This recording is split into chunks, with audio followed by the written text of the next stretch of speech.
Hello students, fermentation பத்தி பார்க்க போறோம். ஸோ ஃபெர்மெண்டேஷன்ன்றது anaerobic ரெஸ்பிரேஷன். இதுல 2 டைப்ஸ் இருக்கு. Alcoholic fermentation and lactic acid fermentation. So lactic acid ஃபெர்மெண்டேஷன்ல நமக்கு கிளைகாலிசிஸ்ல இந்த குளுக்கோஸ் பிரேக் டவுன் ஆகி 2 molecules of pyruvic acid form ஆகும் இல்லையா? அந்த pyruvic acid it will get reduced to lactic acid in the presence of the enzyme lactate dehydrogenase. Okay, so this is lactic acid fermentation.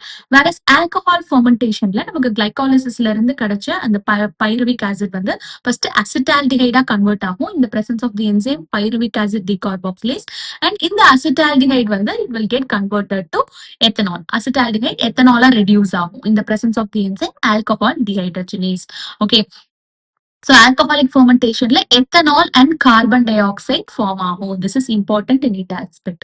Whereas lactic acid fermentationல lactic acid மட்டும் தான் form ஆகும், carbon di oxide release ஆகாது. இது NEET ஆஸ்பெக்ட்ல very important. Okay, so இந்த fermentation பத்தின detail video பார்க்கணும்னா handle கீழே இருக்க லிங்க் பிரஸ் பண்ணுங்க. தேங்க்யூ.